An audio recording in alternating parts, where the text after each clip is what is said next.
Baik. Jadi sebelum memulai pelajaran ada baiknya Ibu absen dulu ya. Rehan, Hadir, Bu. Rini, Hadir, Bu. Robi. Hadir, Bu. Baiklah, sepertinya semuanya hadir. Bagus. Sebelum memulai pelajaran ada baiknya kita menyanyikan sebuah lagu lagu Indonesia Raya untuk menjunjung tinggi nilai rasa persatuan kita dan rasa nasionalisme kita terhadap negara kita.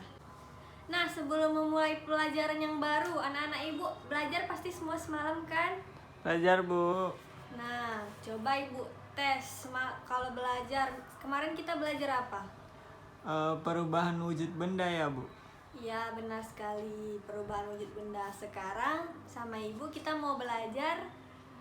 Nah, kalau sekarang kita mau belajar tentang menentukan informasi penting dari sebuah bacaan. Selanjutnya kita nanti mencoba membuat peta daerah tempat tinggal kita. Dan terakhir kita akan belajar tentang memahami sikap atau sifat menjaga persatuan. Nah, sekarang coba ada anak Ibu buka bukunya. Di sana ada bacaan yang berjudul Indonesia sebagai negara maritim dan agraris. Coba anak-anak Ibu baca bersama teman sebangkunya bergantian ya. Sudah dibaca anak-anak Ibu? Udah, Bu. Nah, selanjutnya coba buka halaman di belakangnya ada tabel. Coba kita diskusikan bersama-sama jawabannya. Yang pertama, paragraf pertama. Tadi kan anak-anak Ibu sudah membaca teksnya. Coba anak-anak Ibu sebutkan pokok utama atau pikiran utama yang ada di dalam paragraf pertama. Coba Rehan sebutkan. Nah, coba Rehan tentukan pikiran utama yang ada di paragraf 1. Pikiran utama, Indonesia memiliki kondisi geografis yang unik di antara negara-negara yang ada di kawasan Asia Tenggara. Benar anak-anak Ibu yang lainnya? Benar, Bu. Bagus sekali. Coba teman sebangkunya Rehan temukan informasi penting dari paragraf tersebut. Apa itu? Informasi pentingnya, Indonesia merupakan negara kepulauan karena terdiri atas pulau-pulau. Benar sekali. Tepuk tangan untuk temannya Rehan. Coba yang lain, Randi, coba paragraf 3. Apa pikiran utama yang ada di paragraf 3? Keberadaan negara Indonesia sebagai negara tropis juga sangat menguntungkan. Apakah benar yang dijawab Randi, Rehan? Iya, Bu. Ya, benar sekali. Selanjutnya coba jawab informasi pentingnya yang ada di paragraf 3 apa?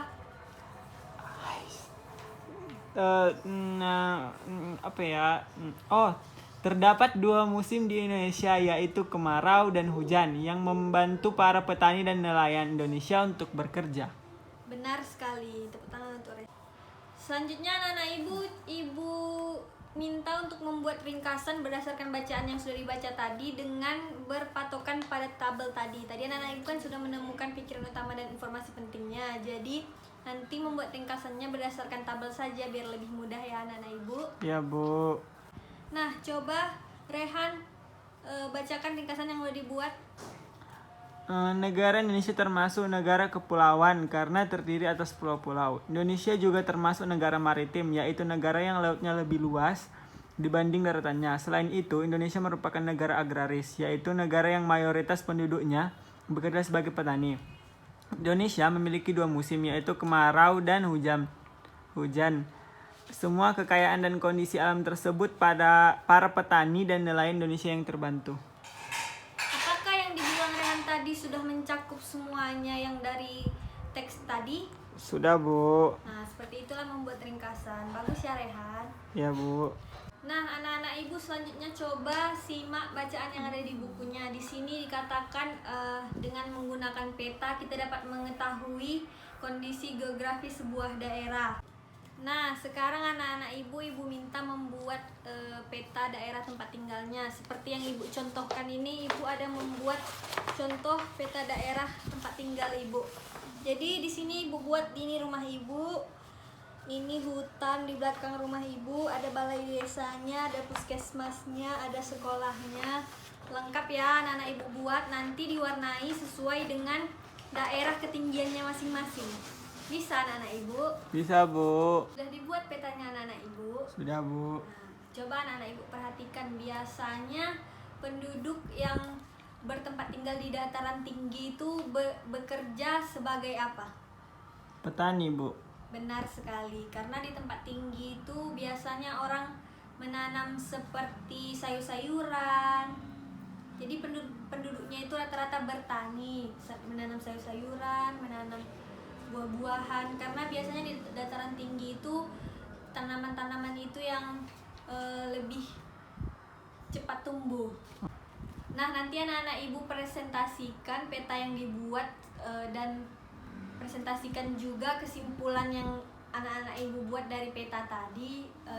Nanti anak-anak ibu jelaskan peta itu dan kesimpulannya dituangkan di tabel yang ada di buku ini. Bisa anak-anak ibu? Bisa, Bu. Baik. Selanjutnya anak-anak ibu ada yang ingat peristiwa Sumpah Pemuda? Ada, Bu. Diperingati pada tanggal berapa dan hari apa? Ayo, ada yang ingat pada tanggal berapa diperingati Hari Sumpah Pemuda? Tanggal 28 Oktober, Bu. Benar sekali. Coba anak-anak ibu perhatikan pada peristiwa Sumpah Pemuda itu. Pemuda-pemuda di situ mewakili masyarakat Indonesia untuk memerdekakan Indonesia. Nah, menurut anak ibu apa pesan yang dapat kita ambil dari peristiwa Sumpah Pemuda itu?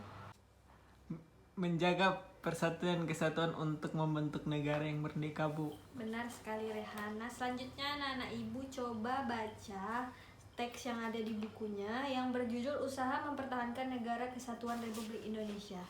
Coba baca sebentar ya anak ibu. Ya, Bu.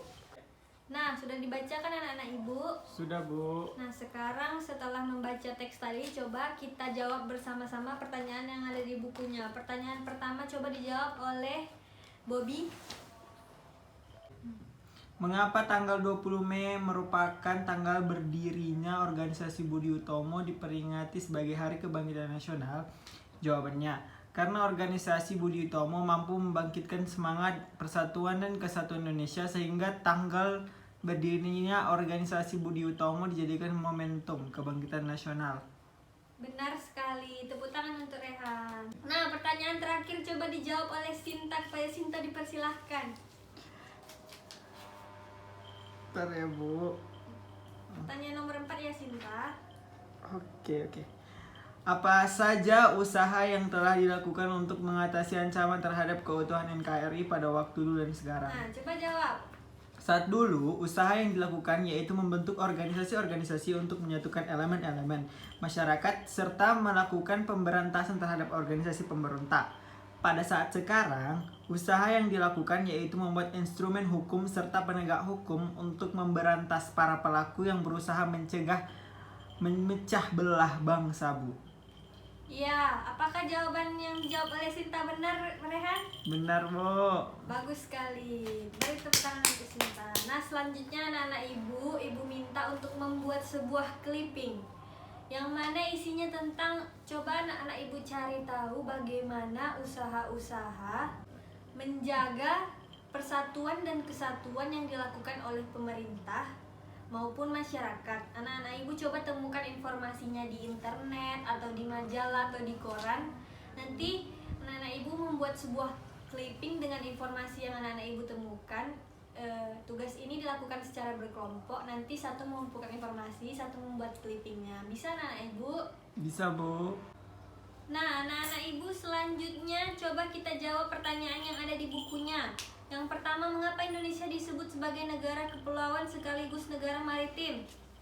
Karena Indonesia terdiri dari banyak pulau dan memiliki laut yang luas dibanding daratannya. Benar sekali. Coba pertanyaan yang nomor 4 dijawab oleh Bobby.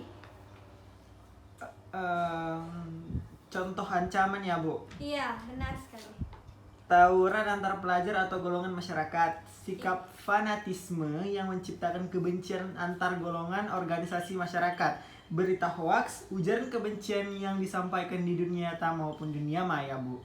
Benar sekali. Seperti tawuran antar pelajar itu merupakan contoh sikap yang membuat kita terpecah belah, bukan malah sikap persatuan dan kesatuan kita yang ada di situ. Jadi anak-anak ibu harapkan jangan ada yang tawuran-tawuran.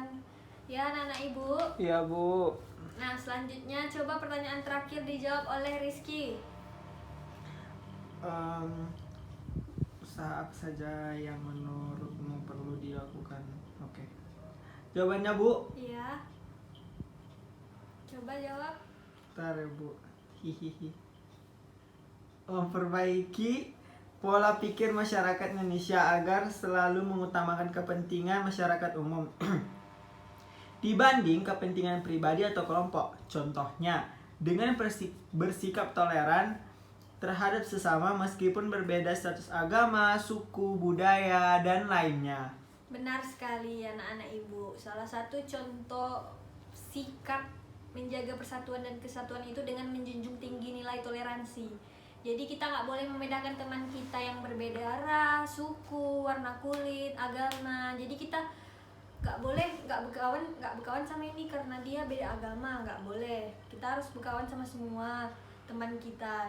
Itu merupakan salah satu sikap menjaga persatuan dan kesatuan. Nah, pembelajaran kita hari ini berakhir sampai di sini. Nah, coba apa tadi yang bisa kita pelajari hari ini?